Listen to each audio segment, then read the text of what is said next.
माँ के आशीर्वाद देखें कि नहीं? कभी किसी गाड़ी में लिखा हुआ देखें पीछे सास के आशीर्वाद? कभी लिख देना गाड़ी में सास के आशीर्वाद। मालदा जाते थे 3 पलटनियाँ, लेकिन माँ की आशीर्वाद लिख देता तो गुजरात से गाड़ी लौट जाती। एक जगह यही तकरीर कर रहे थे कि माँ के कदम के नीचे जन्नत है, बाप जन्नत का दरवाज़ा। 2-3 लड़का उठ के खड़ा हो गया। मैंने क्या बात है बेटा? बोल झारखंडी बाबा, आप लोग जितना मौलाना है ना सब यही तकरीर करते हैं खाली माँ और बाप, माँ के कदम में जन्नत, बाप जन्नत का दरवाज़ा। और सास ससुर के कदम में कुछ है कि नहीं है? लड़का गर्म हो गया। हम बोला क्यों बेटा?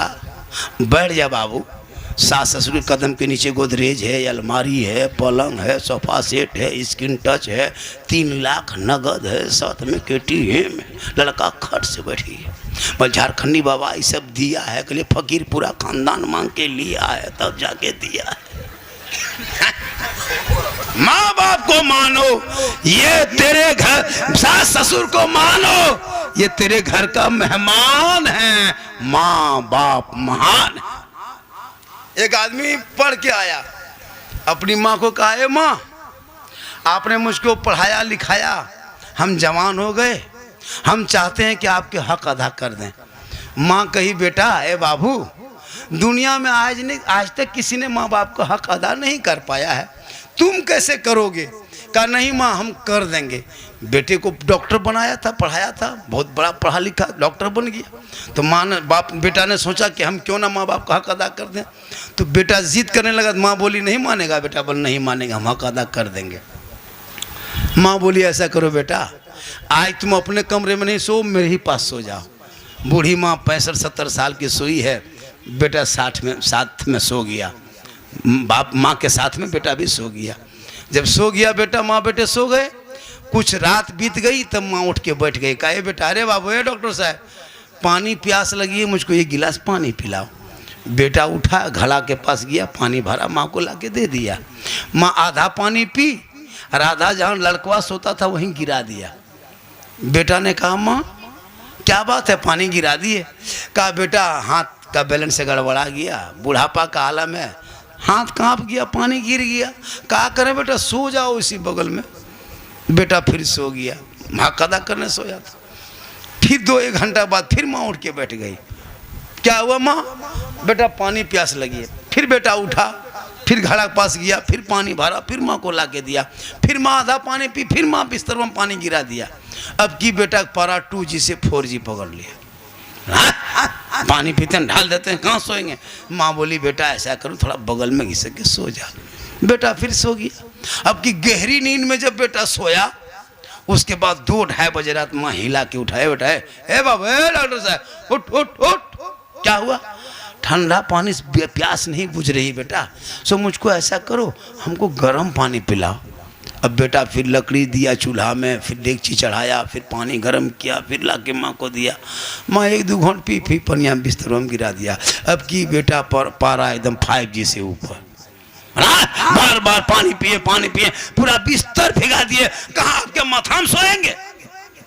इतना सुनना था। बूढ़ी माँ मुस्कुरा दी, कहा बेटा हो गया मेरे बेटे, हो गया लाल, एक ही रात में 3 बार उठा, इतने बिस्तर भिगा, पारा गरम। अरे बेटे तेरे माँ ने 3 साल तक तुम पेशाब करता रहा, तेरी माँ बिस्तर में सोती रही, पेशाब की जगह पे तेरी माँ सो के सुबह बिता दी। बेटा जब पूरा बिस्तर भिगा देता ना, तेरी माँ तुमको सीने में सुला के सुबह किया था, लेकिन कभी उफ ना किया था। सुन ले मेरे बेटे, कयामत तक कोई बेटा चाहेगा माँ बाप का हक अदा कर देंगे, वो 1 रात का हक अदा नहीं कर सकते।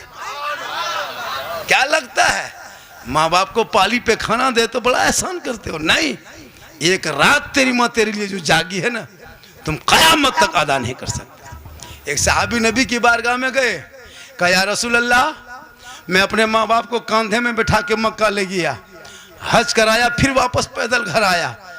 7 साल ऐसा किया, 7 मरतबा हज कराया। या रसूल अल्लाह हक अदा कर दिया?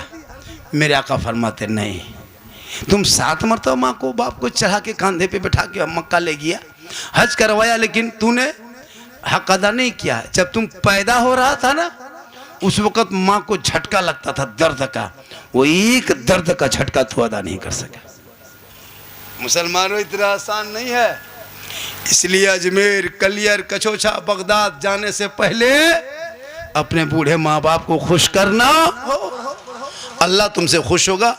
और माँ बाप की खिदमत करो। अभी हज का महीना है, सब लोग पैसा वाला हज के लिए चले गए, बंगाल से, बिहार से, झारखंड से, यूपी से, नेपाल से, हर जगह से गया। जिनके पास अल्लाह ने दौलत दी है वो मक्का शरीफ देख रहा है, मदीना शरीफ देख रहा है। आपके पास दौलत नहीं है, रुपया टाका कौड़ी नहीं है, आप मत घबराना, परेशान मत होना, मत चिंता करना, मत फिक्र करना, मत कुछ सोचना।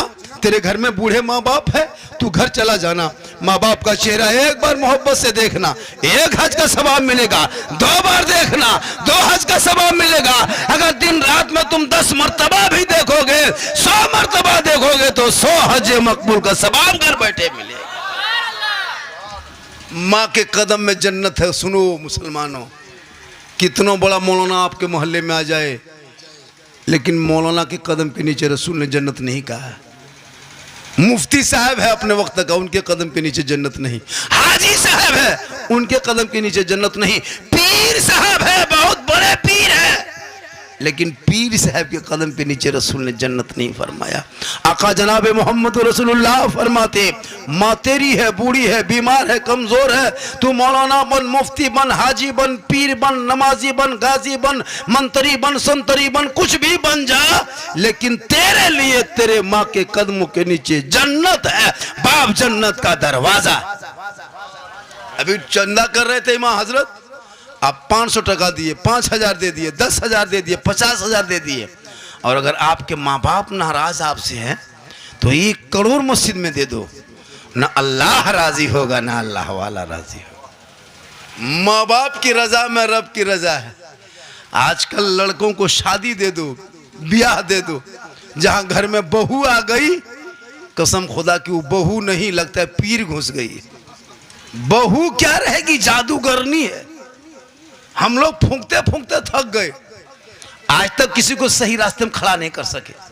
लेकिन अभी के दौर की बहू अपने शोहर के कान में एक दिन फूंकती है, 4 साल असर रहता है। पता नहीं वो क्या जो कह के फूंकती है। जिस माँ के कदम के नीचे जन्नत है, बहू के एक फूंक में बेटा जन्नत से दूर। अब वही बेटा हम लोग के पास आता है, झारखंडी बाबा, मतलब क्या बात है बेटा, बोल मेरा घरवा गड़बड़ा गया है। हम क्या करें बेटा, बोल चलिए थोड़ा मेरा घरवा देख लीजिएगा हजरत। हम बोले बेटा हम राजमिस्त्री नहीं, तुम्हारा घर देखेंगे, हम मौलाना है, घर देख के क्या करेंगे। बोल हजरत कम से कम घरवा ख़राब हो गया तो कुछ कर देते। हम बोले घर ख़राब हो गया तो रंग पचड़ा करवाओ, हम क्या कर देंगे।